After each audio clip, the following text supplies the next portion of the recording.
Yo, Ah, luar biasa ya. Sehat, Pres? Alhamdulillah, sehat. Ente alhamdulillah berkesempatan juga nih datang ke Gerak Publik. Alhamdulillah luar biasa sekali gerakan-gerakan kecil yang bisa pada akhirnya membesar dan meledak. menjadi meledak pastinya. Meledak. Coba tokoh pergerakan ya. ini kalau teman-teman tahu dia adalah Togar, tokoh gerakan. Siap. Lain tokoh Garut, dia tokoh Luar biasa gerakan. ini. Coba Pres deskripsikan diri Anda ke sobat-sobat Gerak Publik. Boleh, teman-teman Gerak Publik.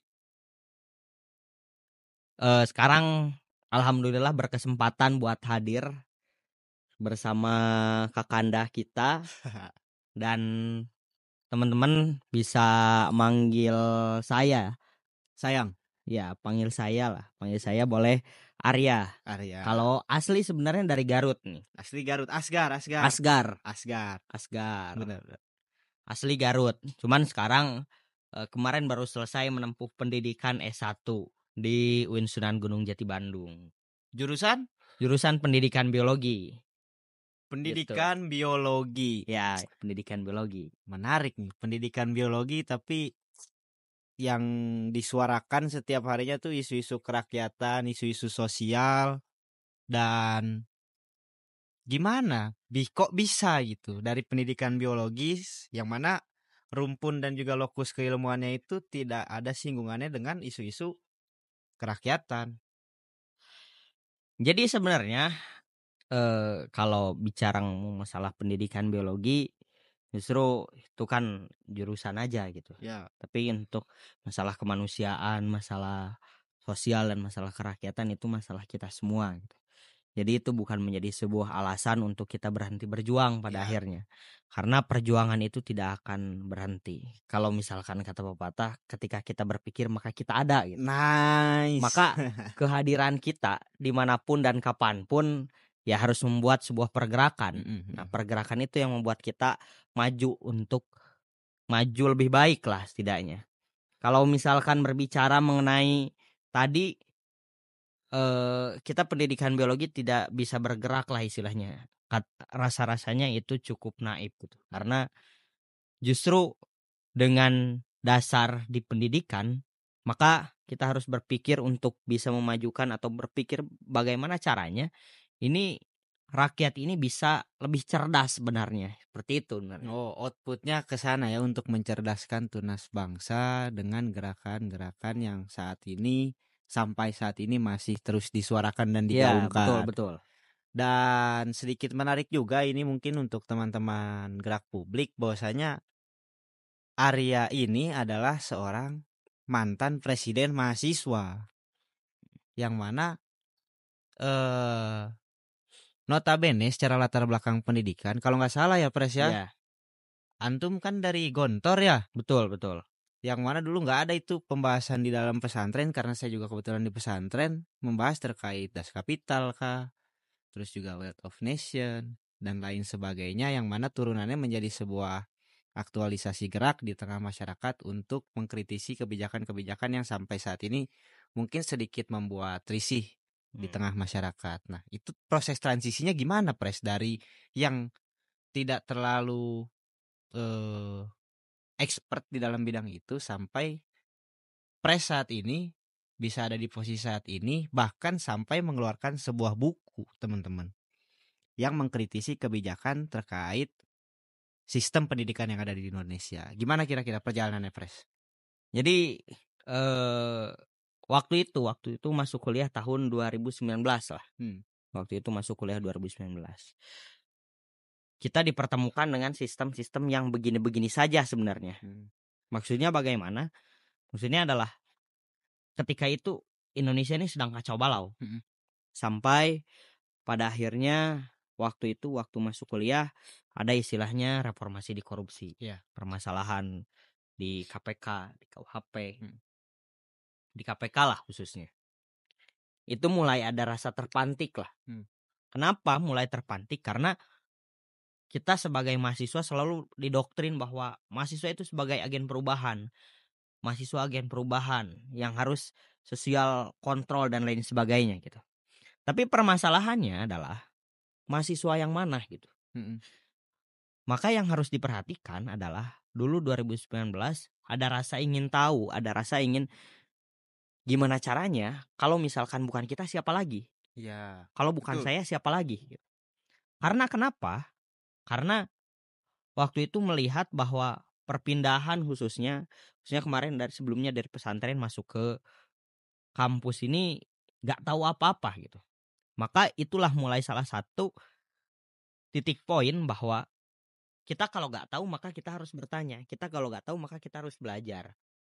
Dan dari situ ada rasa ketertarikan, khususnya melihat kekacauan Indonesia, maka ada ketertarikan masalah sosial, masalah kerakyatan, masalah pendidikan. Mulai tertarik sehingga banyak bergabung dengan beberapa kelompok-kelompok lah yang memikirkan istilahnya bagaimana isu sosial ini harus kita gaungkan secara terus-menerus, isu pendidikan ini secara terus-menerus. Itu tidak susah, itu tidak mudah. Dan itu perjalanan yang cukup sulit. Karena kenapa? Karena dulu kita nggak pernah mengkaji lebih dalam lah. Misalkan tadi dijelaskan bahwa di pesantren ini nggak ada kajian des kapital. Tapi perlu diketahui bahwa manajemen yang di pesantren itu kan itu perlu diterapkan. Kalau misalkan di lingkup kecil itu sudah baik, kenapa kita tidak coba diterapkan yang lebih besar gitu? Tuh. Maka mulai dari situ melihat ketidakadilan ini, rasa-rasanya ingin selalu untuk memberikan bahwa itu tidak benar, maka kita harus istilahnya apa ya, memberitahu. Kalau tidak bisa beritahu, ya harus bagaimana? Berarti kan harus dipukul juga. Maka mulai dari situlah kita mulai terpantik untuk terus bergerak dan terus bergerak seperti itu. Pertanyaan yang menarik selanjutnya ini, Pres, karena pada dasarnya mungkin sekarang untuk gerakan-gerakan mahasiswa, gerakan-gerakan kerakyatan banyak direduksi maknanya dengan istilah-istilah free rider, penunggang gelap, ini aksi pesanan dan lain sebagainya, yang mana itu menjadi sebuah penggembosan yang mungkin secara tidak langsung memberikan dampak kepada gerakan yang mempunyai mungkin output yang jelas gitu ke depannya. Nah, antum sendiri, Pres, kenapa lebih memilih turun ke jalan untuk menyuarakan isu-isu sosial, sedangkan banyak cara yang bisa dilakukan oleh antum sebagai sarjana pendidikan menyikapi bagaimana problematika di Indonesia ini. Contohnya memberikan pendidikan yang masif baik moral maupun intelektual kepada calon generasi penerus bangsa, tapi malah memilih untuk turun ke jalan. Kira-kira apa urgensinya menurut pandangan ente, Pres? Jadi kenapa kita harus turun ke jalan? Sebenarnya turun ke jalan ini bukan satu-satunya cara gitu. Banyak cara. Salah satunya kan dengan cara menulis buku kah, dengan memberikan pesan moral, ataupun dengan memberikan pendidikan yang kaum-kaum yang setidaknya tidak terjamah lah. Itu kan salah satu cara untuk bagaimana kita terus menyuarakan. Ataupun dengan sekolah-sekolah kiri lah. Tapi permasalahannya hari ini adalah masyarakat juga harus tahu, masyarakat harus paham bahwa selama ini mereka terus dibodohi oleh pemerintah. Kenapa mereka terus dibodohi oleh pemerintah? Karena mereka merasa secara tidak langsung ini memang kebijakannya benar. Kalau secara tidak langsung gitu. Padahal kan sampai hari ini perlu kita buka dan perlu kita ketahui bahwa segala bentuk kebijakan yang digaungkan oleh pemerintah itu pasti didorong bukan oleh keinginan pemerintah ataupun bukan oleh keinginan masyarakat secara umum, tapi oleh keinginan segelintir orang. Siapakah itu? Pemangku kebijakan. Pemangku kebijakan supaya terlihat bahwa masyarakat ini semakin baik, maka didorong pula banyaklah buzzer-buzzer yang tadi. Sehingga gerakan-gerakan mahasiswa, gerakan-gerakan masyarakat yang turun ke jalan dianggap tidak baik. Itu menjadi sebuah PR. Karena tahun 98 Presiden kita Soeharto bisa tumbang itu kan gara-gara gerakan mahasiswa yang berhasil untuk turun ke jalan, bisa mereduksi masyarakat, bisa mengajak masyarakat untuk turun ke jalan. Tapi Kalau misalkan sekarang turun ke jalan aja dianggap sebuah pembodohan, lalu bagaimana caranya kita untuk memperbaiki? Betul. Itu yang pertama. Maka turun ke jalan adalah salah satu contoh untuk bagaimana kita mengingatkan kepada masyarakat untuk terus berpikir bahwa selama ini masyarakat terus dibodohi oleh kebijakan-kebijakan pemerintah yang amburadul dan acak-acakan. Itu yang pertama. Yang kedua, pendidikan kepada masyarakat untuk memberitahu bahwa selama ini kenapa sih kita nggak nulis buku aja secara semuanya gitu. Kenapa sih kita nggak memberikan sebagai khususnya sarjana pendidikan, udah gimana caranya kita mengajar saja gitu kan. Sebenarnya itu keduanya tidak salah, tapi perlu diingat bahwa semakin hari bahwa pendidikan kita itu semakin tertinggal. Contohnya, sejarah akan ditulis kembali. Betul. Bahwa penjajahan itu konotasinya akan diganti menjadi hal-hal yang positif. Itu justru akan mengingatkan kita bahwa masyarakat Indonesia ini terus dibodohi bahwa kamu itu bukan dijajah, tapi sebenarnya diayomi. Diayomi dalam hal apa? Diayomi bagaimana caranya kita mencuri dengan baik. Kan seperti itu berarti kan secara tidak langsung. Maka harus untuk teman-teman untuk berpikir kritis. Ya dengan keilmuannya. Jadi nggak semua harus menulis buku, nggak semua harus bisa mengajar dengan proses kiri ataupun dan lain sebagainya.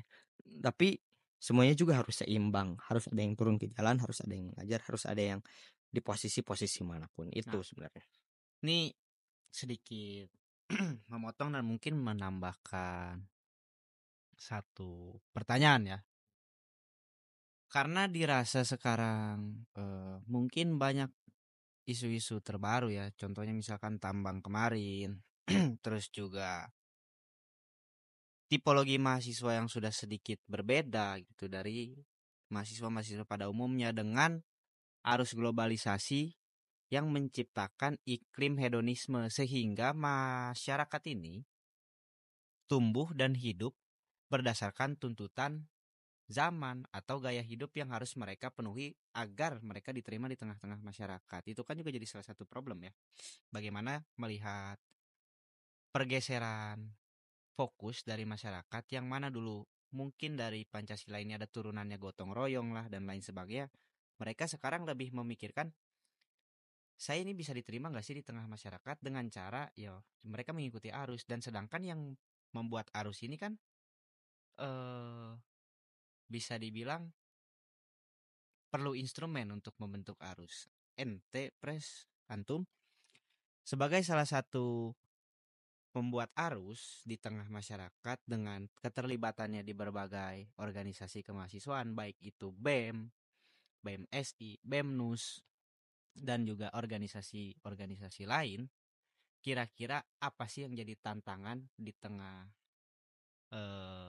keadaan Indonesia seperti saat ini selain daripada buzzer? Apakah masyarakatnya yang sudah terninabobokan dengan berbagai macam kebijakan, entah itu makan bergizi gratis kah atau kayak gimana, Mak? Sebenarnya dengan berbagai macam aliansi lah. Sekarang hari ini bahkan aliansi mahasiswa itu cukup banyak. Kita yang cukup banyak didengar masyarakat lah. Adalah BMSI, adalah BEMNUS, ada Dema PTKIN, terus ada banyak lah macam-macam gitu. Permasalahannya apakah semua itu bisa mengikuti atau tidak? Sebenarnya dengan munculnya aliansi-aliansi tersebut itu adalah tujuan utamanya untuk menyatukan. Tujuan utamanya untuk menyatukan. Tapi apakah sekarang sudah tersatukan? Justru banyak aliansi-aliansi mahasiswa ini kan terpecah belah. Iya. Nah, kenapa bisa terpecah belah?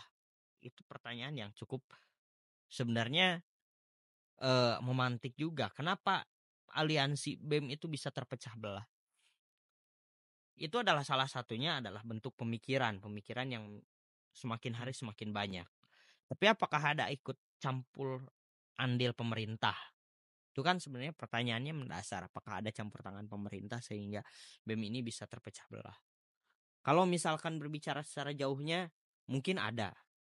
Tapi secara implisit bahwa perpecahan ini adalah bentuk konkret bahwa mahasiswa hari ini adalah semakin berpikir dan semakin berkembang. Apakah mendapatkan nilai positif? Jelas, karena semakin banyak pemikiran-pemikiran itu semakin bagus. Tapi apakah ada dampak negatif? Jelas, lebih banyak. Salah satunya dengan perpecahan tersebut akan semakin mudah untuk memecah belahnya. Itu. Jangankan untuk mahasiswa sendiri, untuk memecah ke masyarakat juga akan lebih jelas. Contoh, ketika kita melakukan aksi, aliansi ini melakukan aksi, aliansi satunya enggak. Maka satunya akan dianggap pro pemerintah dan satunya dianggap kontra oleh pemerintah. Itu merupakan hal-hal yang sampai saat ini menjadi sebuah PR. Karena kenapa? Karena apakah sampai hari ini aliansi mahasiswa itu justru dininabobokan juga oleh pemerintah, bukan hanya masyarakat, tapi apakah aliansi mahasiswa juga dininabobokan? Itu kan menjadi sebuah pertanyaan. Kenapa mereka tidak ikut aksi? Kenapa yang ini ikut aksi? Betul. Nah, ini sulit untuk menjadi jawaban karena pada akhirnya kita sama-sama tahu bahwa aliansi mahasiswa hari ini apakah mereka benar-benar berpikir atau mereka hanya dijadikan boneka saja gitu. Tapi dengan kehadiran aliansi ini justru mereka akan selalu berkembang pada akhirnya. Walaupun akan sedikit terhambat dengan patronisasi yang membuat mereka itu hadir. Gitu. Berarti sebenarnya Pres, masyarakat ini kan tidak diberikan pilihan. Kalau misalkan tadi menjadi titik fokus adalah pemerintah, yang mana selalu menjadi tokoh antagonis, Ya. karena kurang menurut saya untuk lebih wise, bijaksana menentukan sebuah kebijakan, sehingga banyak reaksi di tengah-tengah masyarakat. Cuma yang jadi pertanyaan, karena masyarakat ini tidak punya pilihan, Pres. Yang dimaksud dengan tidak punya pilihan, mereka kan gak bisa memilih presidennya siapa, wakilnya siapa, bupati, gubernur siapa. Kenapa mereka tidak bisa memilih walaupun ada pemilihan umum? Karena yang menentukan tokoh atau figur yang menjadi pemimpin itu bukan ditentukan oleh masyarakat langsung, tapi melalui parpol. Betul. Sedangkan parpol-parpol ini ketika mungkin sempat dibahas juga di pertemuan belakang, karena yang menentukan ini adalah parpol, jadi pengurus parpol lah yang menjadi main karakter di tengah kebijakan yang memang dirasa kurang substantif ini. Contohnya mungkin ada pengurus partai yang juga menjadi menteri, ada pengurus partai yang menjadi presiden, ada pengurus partai yang jadi gubernur, bahkan ketua umum parpolnya pun memangku jabatan di Republik ini. Kira-kira output daripada gerakan mahasiswa kenapa tidak diarahkan ke sana saja, merevisi undang-undang partai politik, sehingga keterlibatan masyarakat dalam menentukan pemerintah atau pemimpinnya itu bisa lebih terasa, bukan hanya kita disodorkan pada kertas-kertas yang sudah ada kesepakatan atau kontrak politik di belakangnya. Kira-kira gimana? Saya rasa sudah pernah ada ya beberapa aliansi mahasiswa yang memang ingin mengganti ataupun merevisi beberapa undang-undang, khususnya undang-undang partai politik. Tapi permasalahan sampai hari ini adalah apakah mahasiswa itu paham sampai lebih dalam gitu. Bukan berarti menitik beratkan bahwa sebenarnya mahasiswa nggak paham, bukan seperti itu. Tapi kembali lagi bahwa patronisasi yang memang hari ini muncul itu tidak menggiring supaya mahasiswa itu kembali kepada fitrahnya. Itu memang cukup susah gitu. Karena kenapa? Karena sampai hari ini yang perlu kita sadari bahwa gerakan-gerakan mereka ini kan cukup hanya spontanitas lah, Iya, bentuknya cuma reaksi saja. reaksioner. Nah, ini menjadi sebuah pertanyaan, apakah masih relevan atau tidak gitu dengan gerakan-gerakan mahasiswa yang sampai hari ini hanya menjadi gerakan-gerakan reaksioner. Sebenarnya, jika melihat daripada sejarah bahwa gerakan-gerakan ini hanya terlihat reaksioner karena kenapa? Karena pemahaman-pemahaman mereka yang terlihat ataupun cenderung tidak memahami dasar-dasar daripada apa yang sebenarnya mereka inginkan gitu. Ya kembali lagi, karena ketika sekarang melihat media sosial, yang media sosial itu dimainkan oleh pemerintah. Ketika pemerintah ingin A, maka cukup reaksioner untuk langsung mengatakan A gitu. Padahal kan secara tidak langsung perlu untuk mengkaji lebih dalam. Itu dulu mungkin. Iya. Karena saya sendiri jujur ya, ngelihat pilkada kemarin yang nggak pilkada kemarin doang sih, dari 2019 pun sama. Yang mana sekarang kita teriak tentang kebijakannya. Kebijakan si A, si B, si C. Sedangkan waktu momentum pilkada kemarin ataupun pemilu, semuanya yang semua kritisi terkait kebijakan itu cenderung kurang substantif. Kenapa ya? Mereka semua sibuk menjadi tim ses. Mereka semua sibuk menjadi tim pemenangan dan lain sebagainya. Yang mana setelah daripada kontestasi pemilu atau pilkada itu selesai, balik lagi yang kritisinya kebijakan. Kenapa kita tidak memberikan salah satu policy brief atau konsep atau RUU lah, tawaran RUU, draft RUU yang ditawarkan ini loh sebenarnya undang-undang parpol yang harusnya diselesaikan, titik fokusnya apa, partisipasi masyarakat aktifnya di mana, sehingga nanti ketika memang ada kebijakan yang secara nyata atau secara terbuka merugikan masyarakat, ya kita selaku masyarakat bisa mempertanggungjawabkan. Karena sekarang kita mau mempertanggungjawabkan ke siapa? Kita mau minta pertanggungjawaban ke siapa? Langsung ke pemerintahnya. Sedangkan ketika dimintai pertanggungjawaban, ketika kita melakukan aksi massa, baik di dunia darat ataupun di dunia maya, responnya pasti sama. Mereka cenderung menjadi seorang yang apologetik lah, merasa benar dan lain sebagainya, tanpa ada dialog intersubjektif yang lebih jelas. Dan juga setelah daripada itu ya kembali lagi seperti normal. Beberapa isu ke belakang juga di aksi-aksi mahasiswa, perlu saya tanyakan juga, mungkin ada beberapa penonton yang nanya, kira-kira output dari gerakan mahasiswa seperti apa yang sudah pernah goal? Apakah output daripada gerakan mahasiswa atau aksi-aksi kemarin itu sudah pernah melahirkan goals yang memang konkret dan nyata, bukan menjadi tendensius kepada gerakan mahasiswa. Mungkin kita harus lebih taktis lah berpikirnya, supaya gerakan ini tidak hanya untuk menyuarakan saja, tidak hanya menjadi pengingat saja, tapi bisa menjadi benar-benar sebuah gerakan perubahan. Kira-kira Kalau bicara bahwa apakah gerakan mahasiswa sampai hari ini apakah ada yang goals atau tidak gitu, tentu banyak yang goals. Tapi permasalahannya adalah apakah orang-orang yang menyuarakan sampai detik ini itu mereka, ataupun dulu yang menyuarakan, apakah sampai hari ini tetap menyuarakan atau justru mereka tergembosi kan itu. Banyak gerakan-gerakan mahasiswa yang memang sampai hari ini banyak yang goals, tapi banyak juga yang memang hanya tadi kembali lagi bahwa kita hanya bukan gerakan seremonial ya, tapi bahwa gerakan-gerakan sebagai pengingat saja gitu.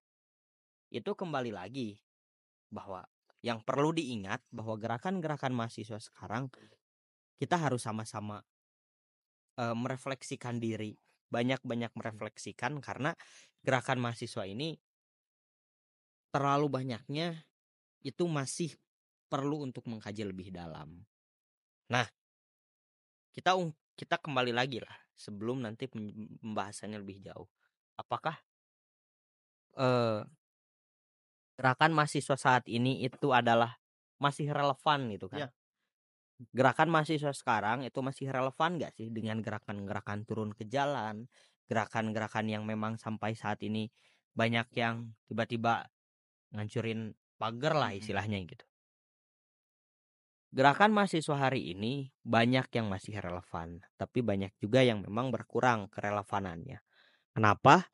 Karena yang pertama, sisi daripada mahasiswa maupun masyarakat sekarang itu sudah bergeser, bukan hanya di jalanan saja gitu. Ya, Karena kenapa? Karena yang pertama, mahasiswa sekarang lebih aktif di media sosial. betul. Masyarakat lebih aktif di media sosial.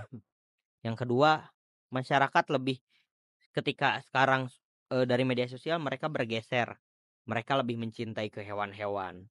Itu kan merupakan salah satu bentuk daripada oh, kita mulai sadar nih gitu terhadap hewan. Kalau misalkan sekarang ketika kita jalan, contoh di lingkungan kita pagi-pagi udah gak kedengaran burung misalkan.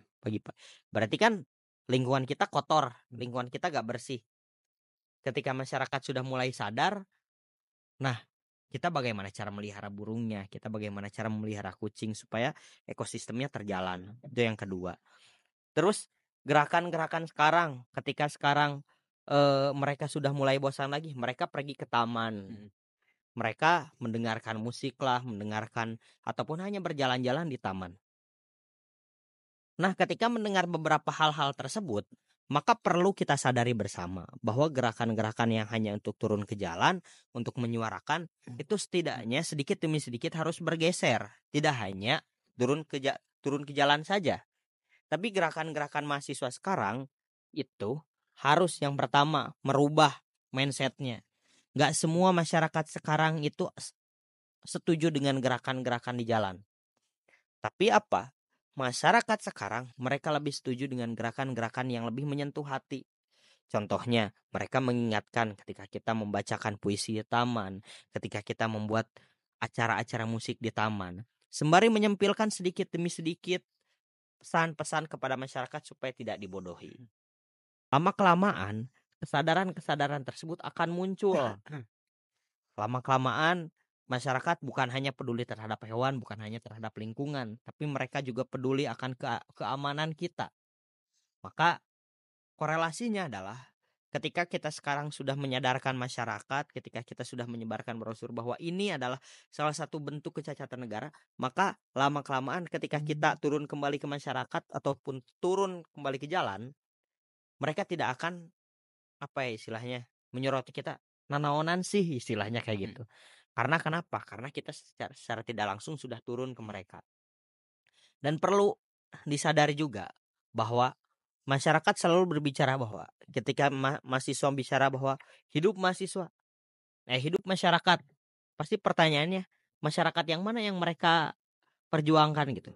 Karena kenapa? Karena mahasiswa sekarang itu secara tidak langsung mereka juga tidak pernah untuk turun ke jalan, tidak pernah turun ke masyarakat. Maka untuk mereka membacakan bahwa hidup masyarakat ataupun hidup rakyat Indonesia istilahnya, mereka secara tidak langsung harus tahu permasalahannya, maka harus live in.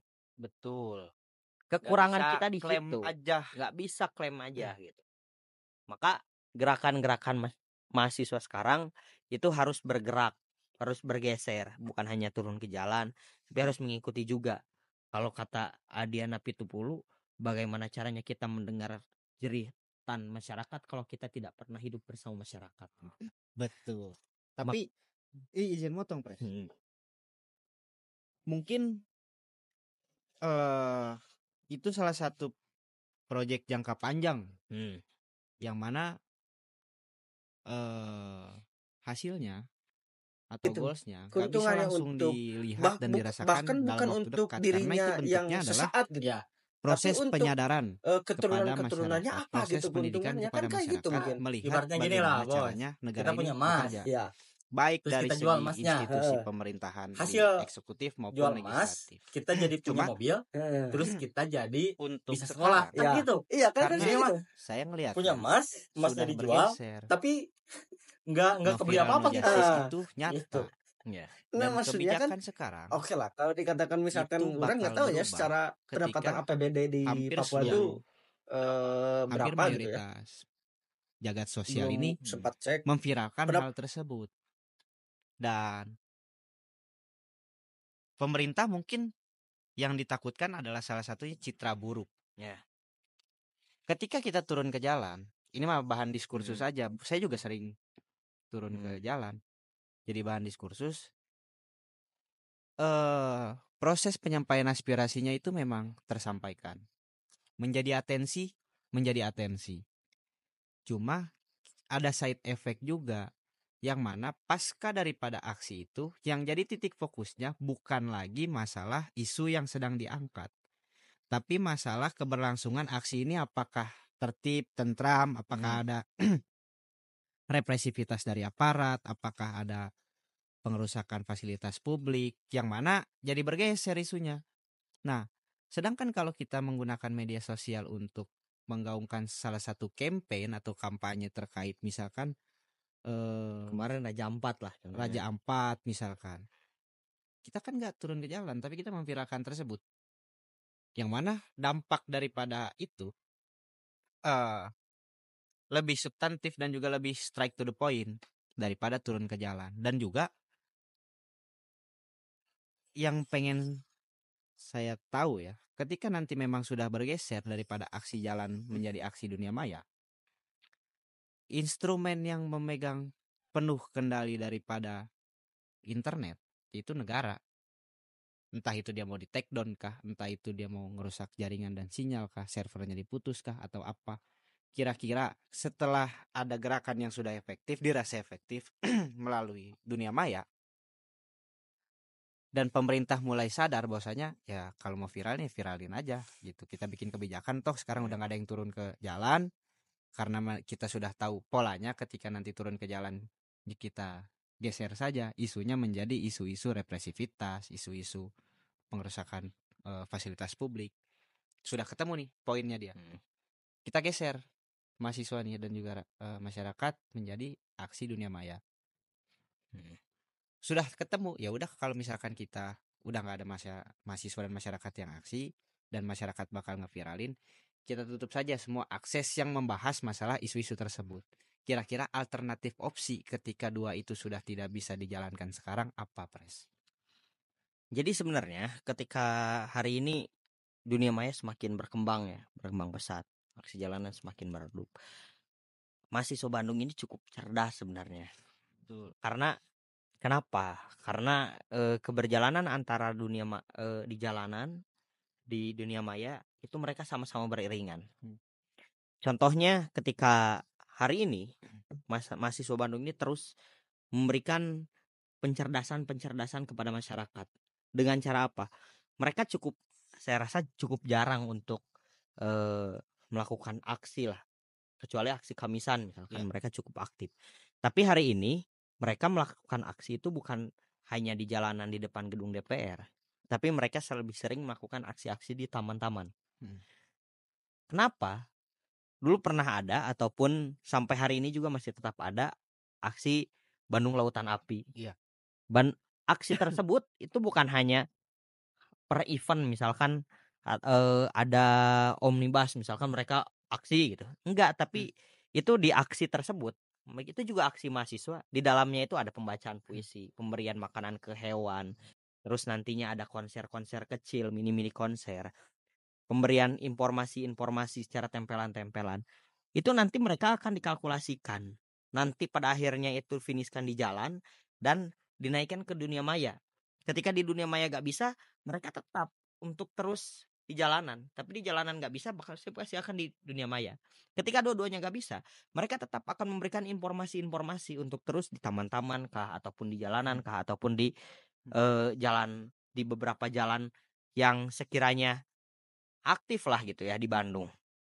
Itu kan menjadi salah satu alternatif, gerakan-gerakan alternatif, gerakan-gerakan pencerdasan kepada masyarakat, bukan hanya di jalanan loh, gitu. Tapi di taman-taman, tapi di sekolah, tapi di mana-mana. Itu juga gerakan pencerdasan untuk supaya apa? Supaya masyarakat itu tetap tidak terbodohi gitu. Ketika di jalanan ditutup, maka bergeser ke dunia maya. Ketika dua-duanya ditutup, maka kita bergeser lokasinya dan bergeser cara pencerdasan kepada masyarakat. Sepakat sih itu. Karena ngelihat mungkin ada beberapa konser yang sampai hari ini masih kencang untuk membahas isu-isu sosial, politik dan ekonomi. Itu ada stand up comedian, dan juga pagelaran-pagelaran seni. Nah, hal tersebut mungkin bisa menjadi salah satu alternatif opsi juga ya. Benar. Nah, kira-kira Pres, untuk keadaan sekarang nih, baiknya buat mahasiswa dan juga buat masyarakat melihat Indonesia sekarang, kesan dan pesan-pesan yang harus masyarakat Indonesia dan mahasiswa tanamkan itu apa? Melihat keadaan Indonesia hari ini, bahwa Indonesia sedang tidak baik-baik saja Dalam konteks masalah kebijakan-kebijakan. Banyak tambang-tambang yang secara walaupun legal tapi banyak merugikan. Contoh kemarin di Raja Ampat, banyak di Morowali, di Maluku, itu banyak kebijakan-kebijakan yang serampangan. Bahkan yang perlu kita ketahui juga, ini masalah pendidikan, ada 4 undang-undang yang akan disatukan. Masalah undang-undang madrasah, dikti, guru dan dosen, serta satu lagi tentang, pokoknya 4 itu tentang kebijakan, tentang undang-undang pendidikan. Itu akan disatukan, bentuknya bukan omnibus tapi kodifikasi. Dan banyak sekarang ketika misalkan undang-undang itu disahkan, nanti kalau misalkan anak-anak pesantren mau adalah itu jadi gak bisa. Itu kan kerugian untuk kita. Sertifikasi guru dicabut, itu kan jadi kerugian kita. Mahasiswa harus apa? Mahasiswa harus secara tidak langsung, secara implisit paham betul bahwa kondisi hari ini sedang tidak baik-baik saja. Maka pemahaman-pemahaman itu tidak boleh hanya sedikit ataupun hanya setengah-setengah saja. Perlu hari ini pembelajaran secara menyeluruh untuk apa? Untuk mengetahui permasalahan yang sebenarnya terjadi itu apa. Banyak sekarang merasa bahwa kita baik-baik saja dengan adanya makan bergizi gratis, dengan adanya program-program yang sekiranya contohnya di Jawa Barat misalkan, gubernur kita secara tidak langsung turun ke jalan satu demi satu. Padahal secara tidak langsung kebijakannya memang harus secara menyeluruh, bukan kebijakan-kebijakan yang sekiranya hanya satu persatu yang terlihat oleh kamera gitu. Itu kan menjadi sebuah permasalahan pada akhirnya. Maka mahasiswa sekarang harus memahami secara jelas, secara menyeluruh permasalahan apa yang terjadi.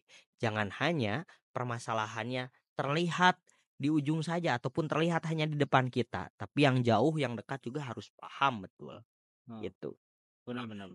Karena melihat kondisi sekarang, masyarakat itu terninabobokan oleh media sosial yang sekiranya melihat bahwa pemimpinnya sekarang turun ke jalan. Padahal dulu presiden kita kemarin juga turun ke jalan, Ya. turun ke gorong-gorong gitu. Ya. Tapi bagaimana kondisi sekarang?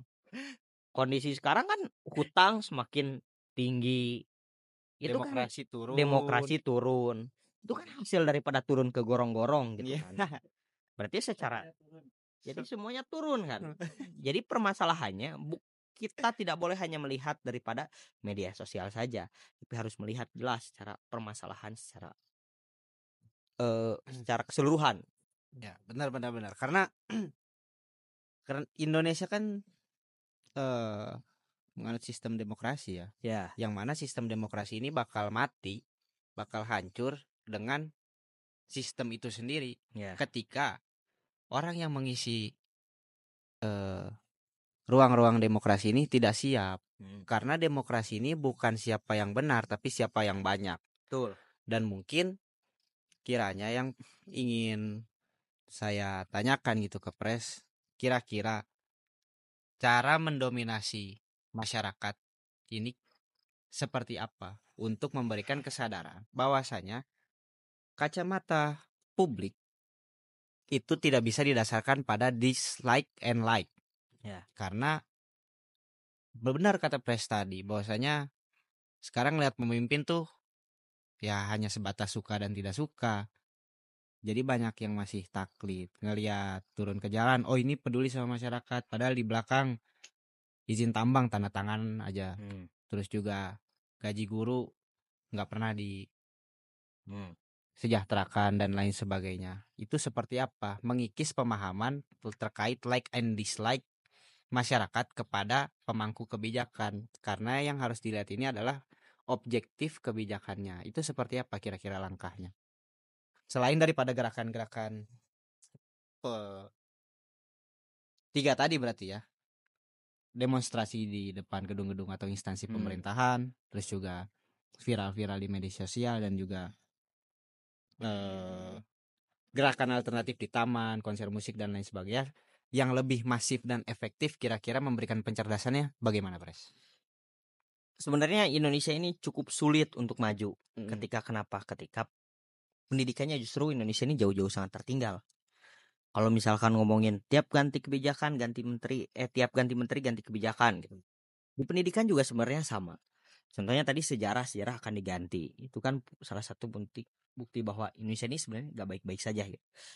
Perlu diketahui juga dari 2006 dari KTSP, Kurtilas, kurikulum Merdeka sampai sekarang berganti lagi. Sebenarnya kan itu satu kurikulum.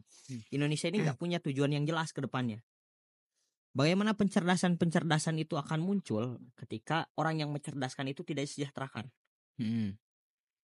Kalau misalkan tadi gerakan-gerakan itu sudah tidak bisa, maka sebenarnya di sekolah pun kita perlu untuk pencerdasan seperti itu. Di Jawa Barat contohnya, orang yang nakal, orang yang tidak sepaham dimasukkan ke barak misalkan. Secara tidak langsung berarti kita harus satu paham, satu padu.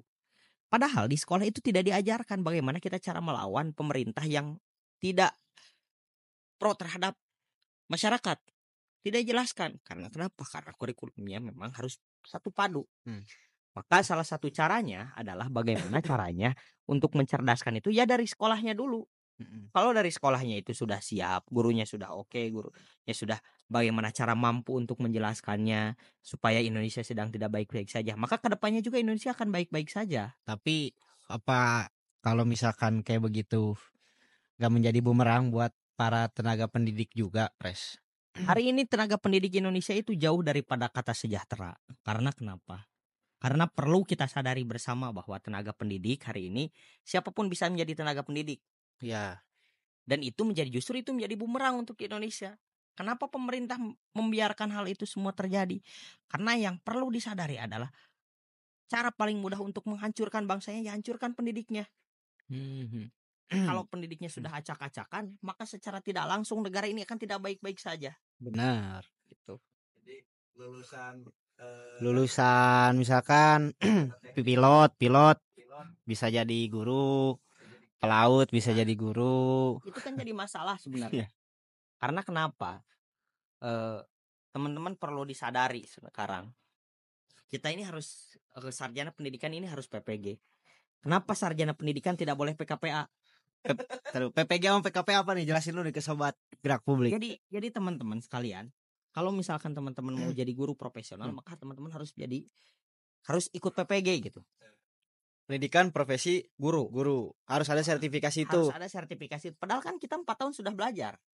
Kalau teman-teman misalkan dari sarjana hukum tiba-tiba pengen ikut jadi guru, bisa masuk ke sekolah nanti ikut PPG misalkan. Jadilah jadi guru profesional itu namanya. Tapi permasalahannya, kenapa kalau misalkan kita dari sarjana pendidikan itu tidak boleh ikut PKPA misalkan? Kenapa kita tidak boleh jadi pengacara? Kenapa kita tidak bisa beracara gitu? Padahal kalau dibalikan itu boleh-boleh saja dong. Orang jadi hukum boleh jadi guru, masa kita gak boleh kan gitu? Benar. Itu kan salah satu cara untuk bagaimana caranya itu menghancurkan negara Indonesia gitu. Jadi tidak ada ekspektasi yang jelas. Iya. Dari yang mau guru ya udah guru gitu. Iya. Sesuai dengan rumpun ilmunya masing-masing. Tapi yang jadi persoalan kan, Pres, kalau misalkan mau dilinearkan, ini terlalu banyak ruang-ruang profesi yang tidak akan pernah bisa terbackup kesejahteraannya. Salah satunya guru. Terus juga mungkin sarjana pertanian, peternakan.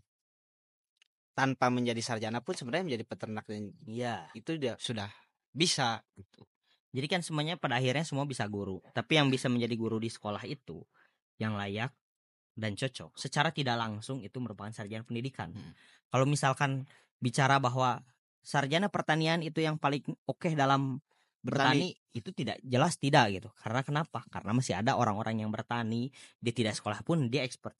Tapi kan untuk mencerdaskan itu secara tidak langsung ya kamu harus bisa mencerdaskan, ya kamu harus bersekolah gitu supaya kamu bisa cerdas. Kalau misalkan kamu pengen bertani ya kamu ke wilayah petani. pertanian gitu, ke petani gitu kan. Itu kan lebih expert gitu.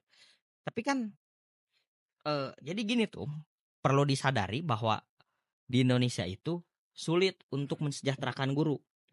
Pertama, karena jumlahnya yang sangat besar. Kedua, kalau orang-orangnya pintar, Bahaya. Kita lebih baik ngurus orang-orang miskin dan bodoh. Bukan berarti Indonesia ini miskin dan bodoh, tapi Dipelihara.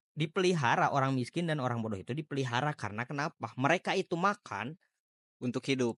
hidup, Hidup untuk makan. hidup untuk makan. Tapi kalau misalkan orang-orang pintar itu enggak, Makan untuk hidup. Jadi secara tidak langsung mending kita melihara orang-orang yang enggak expert daripada orang-orang yang expert. Jadi benar, apa namanya? Dipelihara ku bansos, benar. Ya. Itu yang tadi pengen orang tanyain juga gitu. Karena segala macam problematika ketika semuanya dibenturkan dengan kebutuhan pokok dalam arti makan, semua bakal hilang. Karena di salah satu karya Cak Nur dalam bukunya yang berjudul Nilai Dasar Perjuangan, itu ada keadilan sosial dan keadilan ekonomi. Keadilan sosial itu bisa tercapai ketika keadilan ekonomi sudah tercapai juga. Dan konsep-konsep keadilan sosial konsep-konsep keadilan ekonomi yang sampai hari ini memang masih menjadi rancu adalah kesejahteraan yang tidak dipikirkan dan juga ekonomi yang tidak dipikirkan, sehingga melahirkan masyarakat-masyarakat yang mencari alternatif lain untuk menghidupi keluarganya gitu. Dengan dia menjadi buzzer kah, dengan dia menjadi pengikut penguasa, penjilat penguasa, yang penting dia bisa makan, ditutup dengan bansos dan lain sebagainya. Dan itu menjadi PR kita bersama ya, Sobat Gerak Publik. Dari Press Area ini ada benarnya juga, kita ini sudah dibodohi sejak dini. Press, benar? Betul. Kata Press Area ya, Pak Prabowo, bukan kata saya. Ntar gua kalau masuk penjara gimana? Bukan sejak lahir ya. Dari sejak lahir. Sejak lahir. Benar. Tapi harapan Press Area untuk Indonesia saat ini kira-kira seperti apa dalam menyambut bonus demografi Indonesia Emas 2045? Khususnya untuk anak-anak muda lah nih, pemuda-pemuda Gen Z nih, milenial. Kalau kata wakil presiden kita katanya. Yang mana nih, Muhammad Hatta? Apa Budiono? Yusuf Kala apa? Kalau kata Mas Wapres katanya. Mas Wapres. Yang ada di lapor Mas Wapres. Bonus demografi adalah salah satu keuntungan. Kalau masyarakatnya cerdas. Maka harapannya untuk Gen Z ke depannya adalah pencerdasan itu bukan sejak dewasa tapi harus sejak dini. Makan bergizi gratis, programnya itu bagus kalau dijalankan dengan bagus. Tapi kalau misalkan acak-acakan ya jelas tidak bagus. Itu akan menjadi sebuah modal awal sebenarnya. Tapi ada harapan lain untuk generasi muda sekarang. Perkembangan zaman, perkembangan teknologi itu menjadi sebuah titik awal untuk bangkit, untuk bisa menguasai. Bukan hanya sebatas turun ke jalan, tapi bagaimana cara kita bisa mencerdaskan, bagaimana kita cara untuk bangkit daripada keterpurukan ini. Jangan biarkan negara terus membodohi kita secara terus-menerus. Maka perlu hari ini untuk terus bangkit, untuk bisa bekerja sama dan berkolaborasi untuk menuju Indonesia Emas 2045. Itu. Terima kasih. Siap. Press Area, Sobat Gerak Publik. Ini salah satu rekan seperjuangan saya dulu. Saya dulu terinspirasi sama beliau. Karena di semester 2019 ya, gua ke Madura itu. 2020. Beliau ini 2019 sudah nerbitin 4 jurnal. Saya 2020 itu baru mau nulis jurnal. Dan here we go, this is Press Area. Terima kasih buat rekan-rekan Gerak Publik sekarang. Terima kasih juga untuk Press Area. Siap. Buat teman-teman, saran, pandang, kritik, saran, dan masukannya, mangga silakan tulis di kolom komentar. Sampai bertemu di episode selanjutnya. Thank you, Press. Siap.